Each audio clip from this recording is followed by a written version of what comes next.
আমার নিজের সামনে তিনি মন্তব্য করলেন পল্টনের সভায়, যে আইয়ুব খানকে বললেন, আইয়ুব খান, আমরা 12 কোটি পাকিস্তানি যদি পেশাব করে দেই তাহলে সেই পেশাবের সঙ্গে তুমি ভেসে যাবে। মৌলানা সাহেব আমাকে প্রশ্ন করলেন, আমাকে তিনি মাহবুব বলতেন না, মহবুব বলতেন। মহবুব, মার্শাল্ল হইলে কি করবা? মৌলানা ভাসানীর একটা বড় গুণ ছিল, he use to speak in people's language, মানুষের ভাষায় কথা বলা, সেটা তিনি প্রচণ্ডভাবে আয়ত্ত করতে পেরেছিলেন। তিনি আনা লুইস স্ট্রং নামে একজন মার্কিন সাংবাদিক মহিলা, চীনে বহু বছর ছিলেন, এবং তার লেখা পড়ে জানা যায় যে পৃথিবীতে 3 জন বক্তা যারা পিপলস ল্যাঙ্গুয়েজে কথা বলে তারা হচ্ছেন কে, কিউবার ফিডেল ক্যাস্ট্রো, আর ইন্দোনেশিয়ার ডিএন আইলিদ, এবং চীনের মাও সেতুং।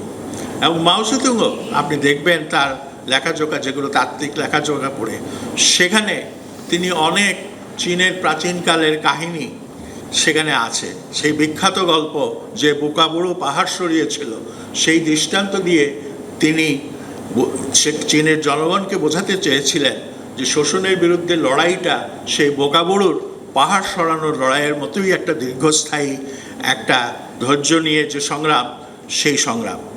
তো মৌলানা সাহেব আমি বলবো এই 3 জনের বাইরে যে জনগণের ভাষায় যে কথা বলা, সেই কথা বলাটা তিনি রপ্ত করেছিলেন। একবার পল্টন ময়দানে দেখলাম, আমি তার সঙ্গে বহু বছর কাজ করেছি, তিনি বলছেন শফিউল আজমের কথা। আপনারা জানেন শফিউল আজম নামে আমাদের এখানে একজন ডাকসাইটে আমলা ছিলেন। সেই আমলা সম্পর্কে তিনি মন্তব্য করছেন, শফিউল আজম, তুমি আবার এক কায়দে আজম হয়েছ।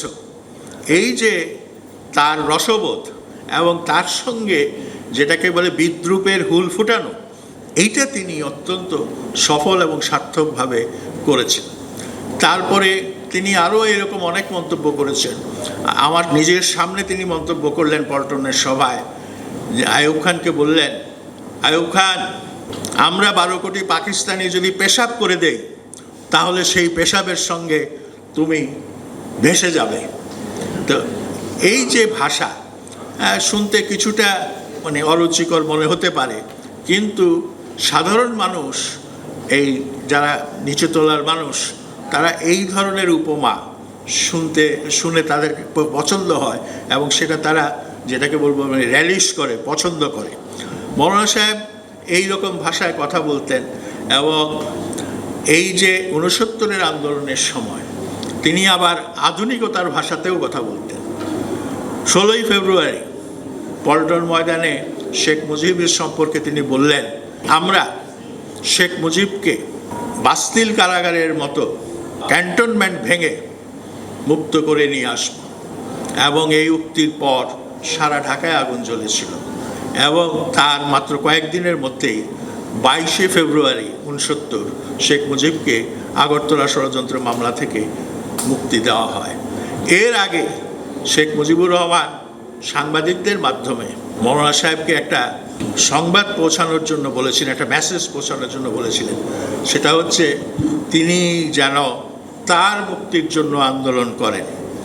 তো যখন ওই সাংবাদিকরা তার কাছে গেল এবং বলল, কারণ সাংবাদিকরা সেখানে ট্রাইব্যুনালে যেতেন ট্রাইব্যুনালের সংবাদ সংগ্রহ করার জন্য, আতাউজ্জামান ছিলেন, সিরাজুল হোসেন খান ছিলেন, সম্ভবত ইয়েও ছিলেন, যে মধ্যরাতের অশরাফ ফয়েজ আহমদ ছিলেন। তো তখন মৌলানা সাহেব একটা কথাই বললেন, মুজিব কি এ কথা বলেছে? বলেছে, হুজুর বলেছে। এবং তারা খুব দৃঢ়তার সঙ্গে বলেন যে মুজিব এ কথা বলেছে। তখন তিনি সিদ্ধান্ত নিলেন মুজিবকে মুক্ত করার জন্য যা যা করার তিনি তা করবেন। মুজিব সম্পর্কে তিনি বলতেন, আমার জীবনে 33 জন সেক্রেটারির সঙ্গে আমি কাজ করেছি, কিন্তু মুজিব ছিল সবচেয়ে সেরা সেক্রেটারি। এইরকম উক্তি তার আছে। তো যাই হোক, এগুলো তো কথা বিশেষ। তো 69-এর আন্দোলনের সময় তিনি পশ্চিম পাকিস্তান সফর করেছিলেন। পশ্চিম পাকিস্তান সফর করতে গিয়ে বহু জায়গায় তিনি বিশাল বিশাল জনসভায় বক্তৃতা করেছিলেন, এবং সেইখানে আপনার পশ্চিম পাকিস্তানের একটা জায়গায়, জায়গাটার নাম আমি এখন চট করে মনে করতে পারছি না, শাহিওয়ালে তার উপর জামাতে ইসলামের লোকেরা হামলা করে এবং তার পায়ের উপরে একটা ইষ্টখণ্ড পড়ে যায় এবং তিনি আহত হন। তো ওই সময় আমি ছিলাম চট্টগ্রামে, আমার সঙ্গে ছিলেন বদরুদ্দিন ওমর সাহেব, এবং বদরুদ্দিন ওমর সাহেব তখন উনি পথ খুঁজছেন। কমিউনিস্টদের মধ্যে অনেক গ্রুপ, 2-3 গ্রুপ তখন হয়ে গেছে। কোন গ্রুপের সঙ্গে তিনি কাজ করবেন, কাদের অ্যাক্টিভিটিস সবচেয়ে ভালো, সেটা বোঝার জন্য তিনি চট্টগ্রামে গেলেন। তো চট্টগ্রামে প্রাধান্য ছিল আবুল বাশার দেবেন শিকদার এদের। তো যাই হোক, সেখানে গিয়ে আমরা শুনলাম যে পরদিনই মওলানা ভাসানীর উপরে হামলার বিরুদ্ধে একটা বিশাল বিক্ষোভ মিছিল হবে। বিশাল বিক্ষোভ মিছিল হয়েছিল এবং সেখানে স্লোগান উঠেছিল আইয়ুবের আতঙ্ক মওলানা ভাসানী, তারপরে উঠেছিল মার্কিনের আতঙ্ক মওলানা ভাসানী, এইসব স্লোগান উঠেছিল। মওদুদির আতঙ্ক মওলানা ভাসানী, এইসব স্লোগান কিন্তু উঠেছিল। যাই হোক, সেই ঘটনাকে কেন্দ্র করে মওলানার এর আগে কিন্তু স্পষ্ট ভাষায় তিনি বলতেন সমাজতন্ত্র, তার সঙ্গে কোনো প্রিফিক্স বা সাফিক্স বসিয়ে তিনি বলতেন না। কিন্তু তখন তিনি বলা শুরু করলেন ইসলামী শাসনতন্ত্রের কথা।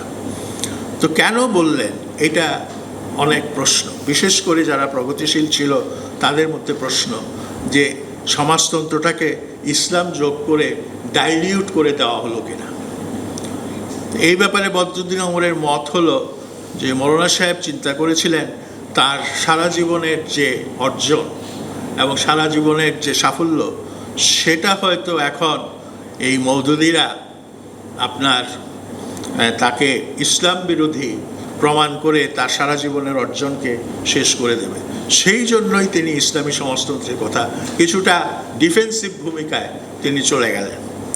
তো যাই হোক, তারপরেও তিনি পশ্চিম পাকিস্তান থেকে ফিরে এসে ঢাকায় যখন আসলেন, তখন তিনি এক রাতের জন্য সাইদুল হাসানের বাসায়, সাইদুল হাসান ছিলেন ন্যাশনাল আওয়ামী পার্টির কোষাধ্যক্ষ, তার বাসায় উঠলেন। বাসায় ওঠার পর সন্ধ্যার পর 8টার দিকে আমরা বেশ কয়েকজন তার সঙ্গে আলাপে বসলাম, গল্প করার জন্য বসলাম। এবং আমাদের ওই গ্রুপের মধ্যে সদ্য কারামুক্ত ফরিদপুরের কমিউনিস্ট নেতা সমর সিংও ছিলেন, কমরেড সমর সিং। তো এই সময় এক প্রসঙ্গে মওলানা সাহেব আমাকে প্রশ্ন করলেন, আমাকে তিনি মাহবুব বলতেন না, মহবুব বলতেন। মহবুব, মার্শাল্য হইলে কি করবা? তাই বললাম যে হুজুর মার্শাল্য হবে না, প্রশ্ন করলেন। তখন আমার এই প্রশ্নের পরপরই সমর সিং বলে উঠলেন যে মার্শাল্য অসম্ভব, এত বড় বিশাল গণ অভ্যুত্থানের পর মার্শাল্য হওয়া সম্ভব নয়। এবং এই সময় মওলানা ভাসানীর প্রতিক্রিয়া ছিল, তোমরা কমিউনিস্টরা পাকিস্তান রাষ্ট্রটা বুঝলা না। পাকিস্তান রাষ্ট্রটা যদি তোমরা বুঝতা, তাইলে তোমরা অনেক কিছু করতে পারতা। এই যে রাষ্ট্রকে বোঝার যে চিন্তা, আমরা আসলে রাজনীতি করি, এই এখনও যে রাজনীতি চলছে এই মুহূর্তে এই দেশে, এই রাজনীতিতেও রাষ্ট্রচিন্তা, রাষ্ট্রভাবনা সম্পূর্ণ অনুপস্থিত। এবং রাষ্ট্রকে না বদলালে যে সমাজ বদলানো যায় না, এবং রাষ্ট্রকে জনগণের করায়ত্তে নিয়ে আসা ছাড়া যে মানুষের কল্যাণ হয় না, সেই ভাবনাটা এখনও রাজনীতিতে অনেকটাই অনুপস্থিত।